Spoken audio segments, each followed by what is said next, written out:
Underground. Underground. Underground. Underground.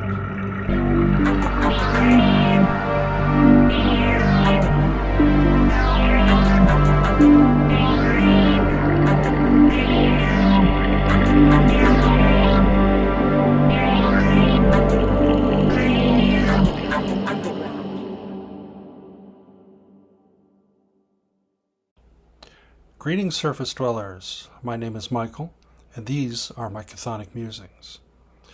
For this video today, I'm going to be discussing Dragonbane, specifically the kin, the 6 playable races, species, ancestries, but in Dragonbane they're called kin, that you can play. And let's get to it.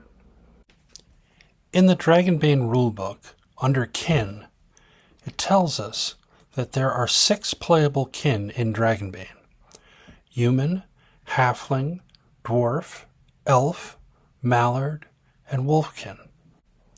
We're told that we're free to choose any of them that we wish, but we're also given a table which we can roll on to choose our kin, and also shows us a little bit about the standard distribution of the kin within the basic Dragonbane setting, which is that humans are the most prevalent, but still only about a third, and halflings after that at about a quarter of the population.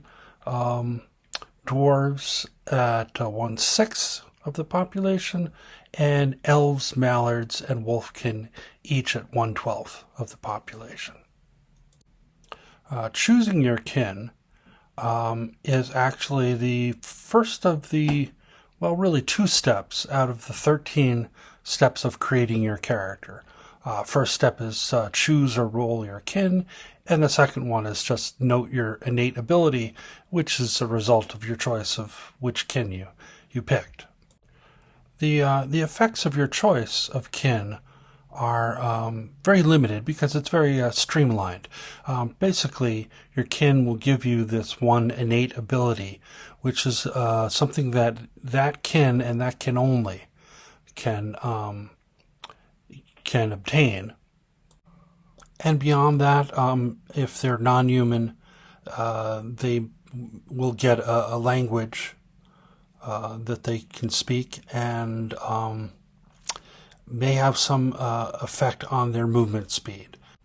Unlike in other games, your choice of kin doesn't bleed over into other effects, such as trying to limit your attribute scores or what other things that you can do with your character. And this can be good or bad depending on your opinion or your preference.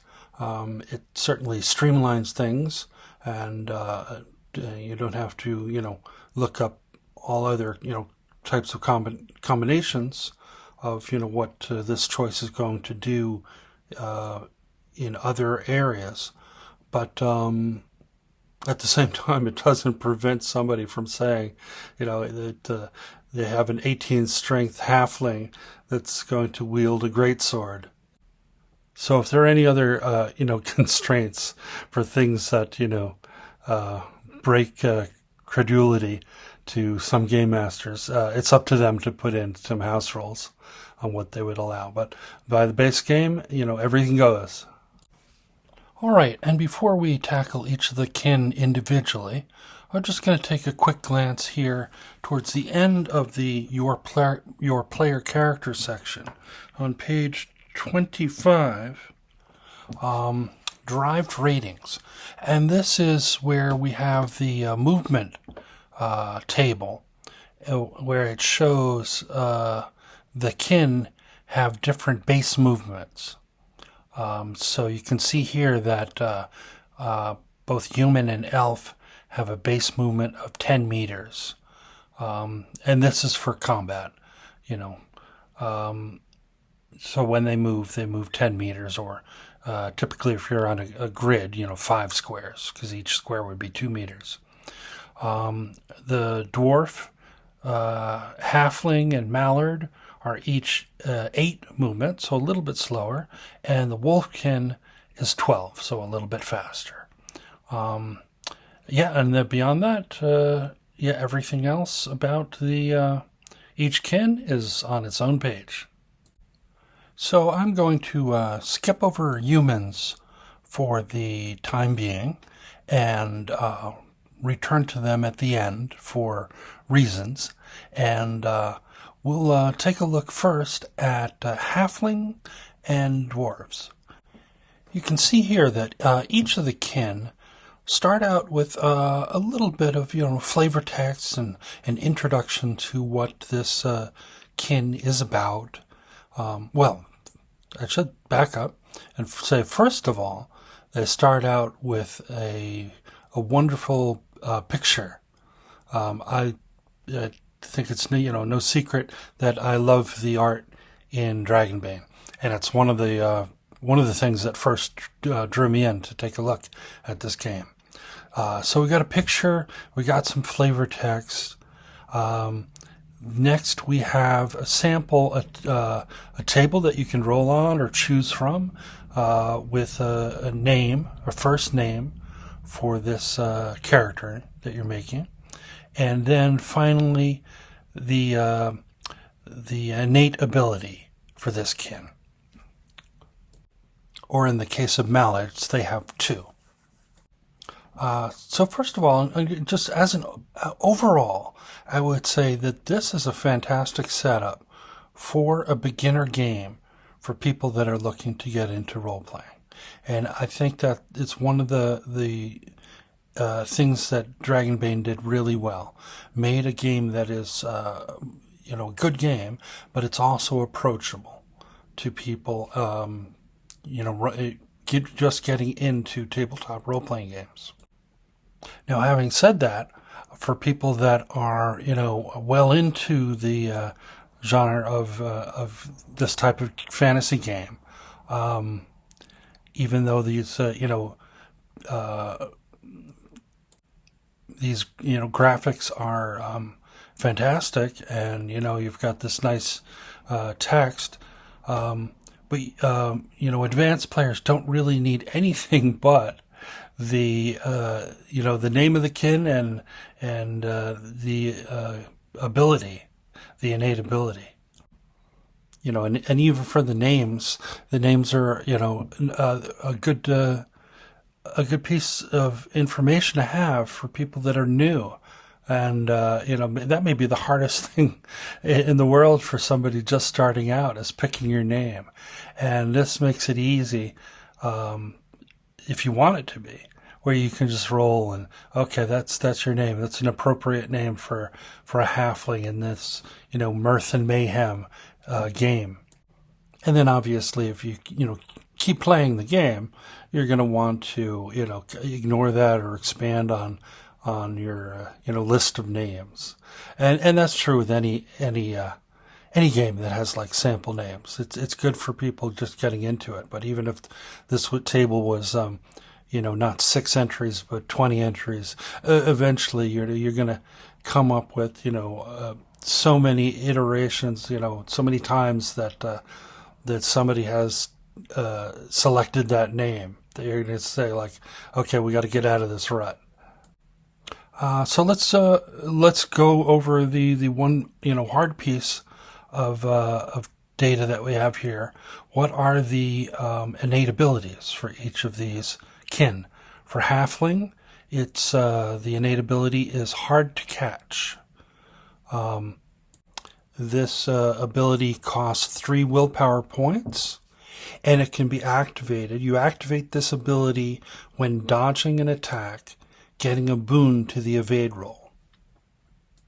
So when our halflings are, hit and struck by an attack, and they have an action that they can use to try a defensive reaction against that, to try to prevent that hit, and they choose to dodge, they can, because they're halfling, and if they have the 3 willpower points to spend, they can spend those 3 willpower points and add a boon to that evade roll.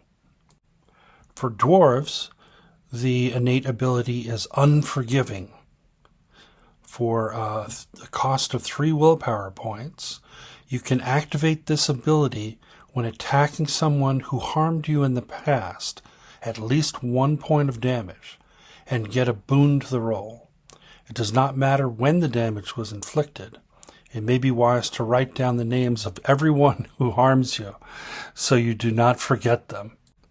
So this is an interesting and fun ability, particularly with like recurring villains.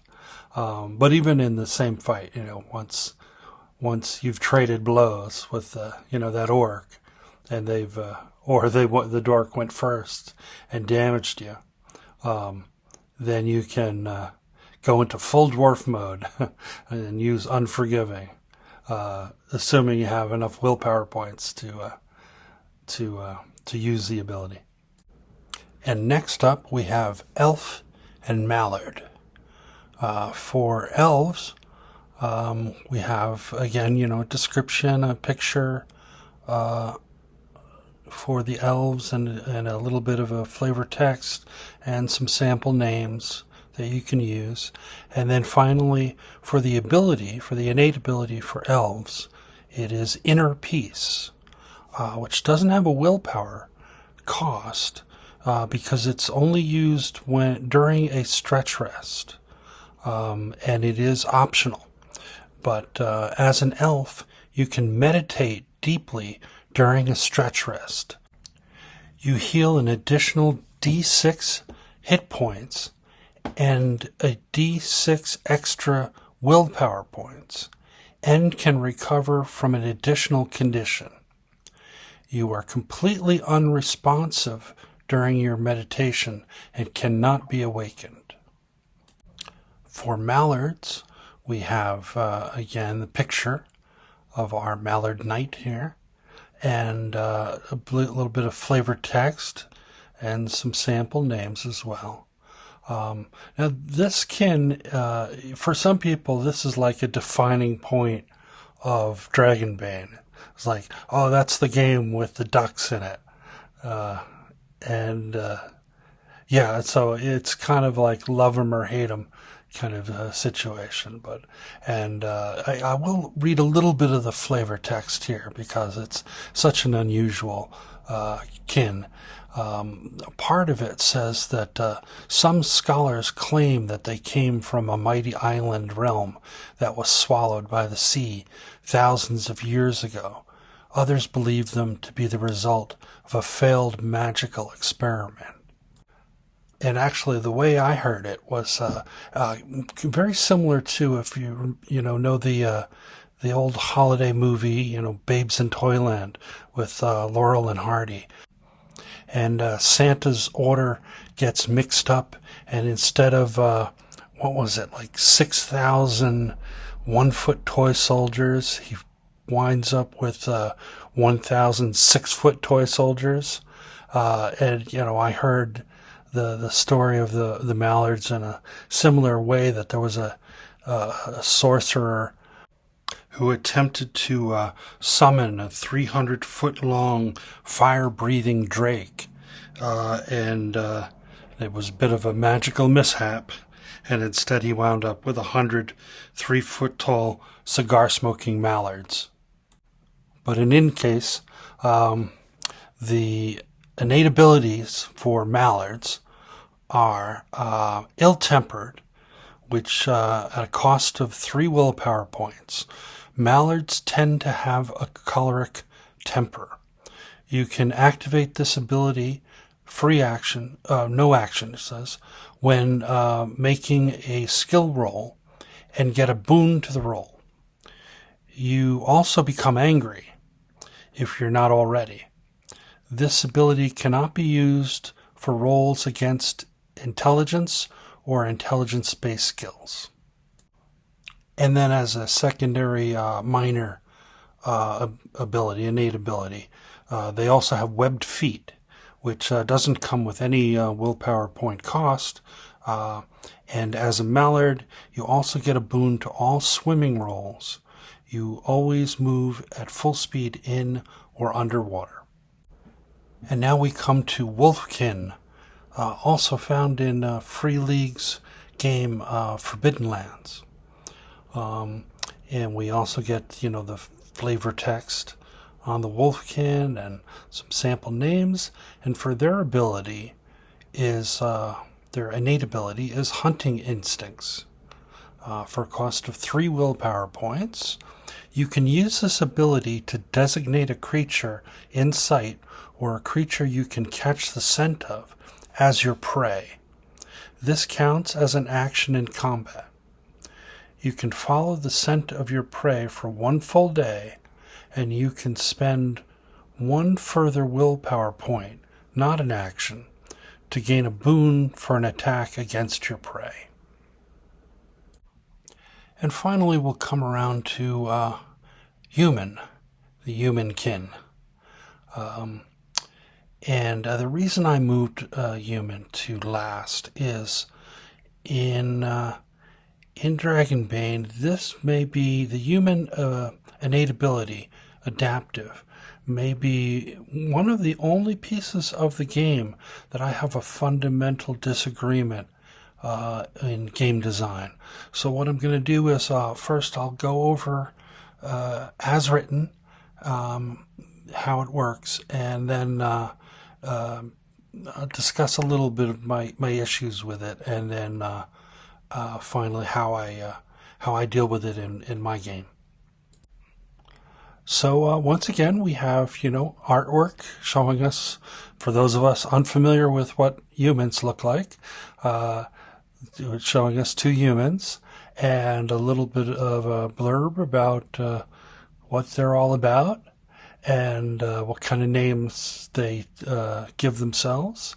And then finally we come around to the innate ability, which is adaptive. For 3 willpower points, when rolling for a skill, you can choose to make the roll using another skill of your choice.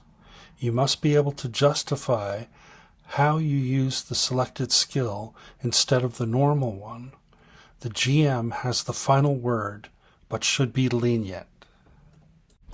So I think we can see, how this is intended to function. Instead of the use of one skill, the player, proposes to replace it with a different skill roll. But the problems, I think, should be evident to most people, and that is that this is the only ability, or at least innate ability, that has like a Mother May I kind of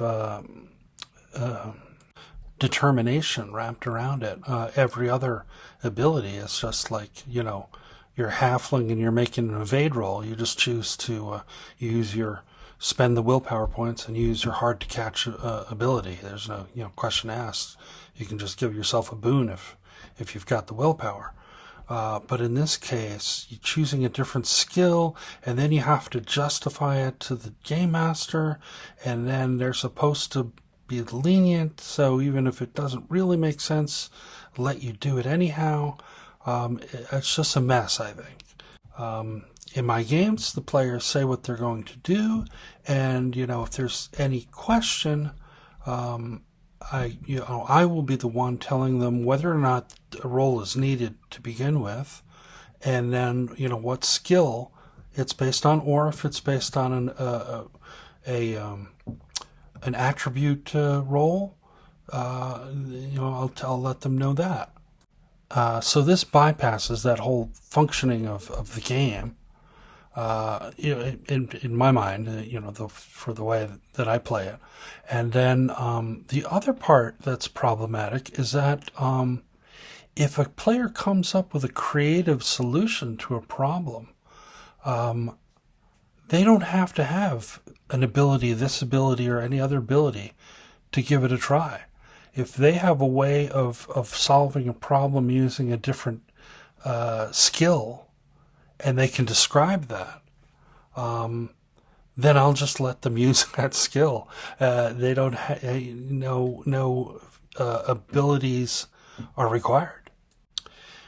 So, in my games, I have replaced for humans, I have replaced this ability adaptive with what I call determined. And that ability, it uses the push roll mechanics, which is an optional rule in the game. So I could see why, that would be difficult for Free League to have, published something like that initially, if because you can't really put something that's basic into the game and then hang it off of another rule that's optional. But in any case, the way I use the optional roll for pushing skill roll. So the way determined works in my game is if you're making a pushed roll, so you failed the roll initially, and you're paying a condition and to make a second retry on that roll. Humans can use the determined ability to spend 3 willpower points and get a boon on that second roll. So I just figured I'd throw that out there. So you have the rules as written, and how the game intends for the ability, innate ability for humans to be adaptive. My issues with that, and my solution. So yeah, hopefully that was informative about the 6 core kin in Dragonbane. And so, until I resurface, may your successes be many and your failures be memorable.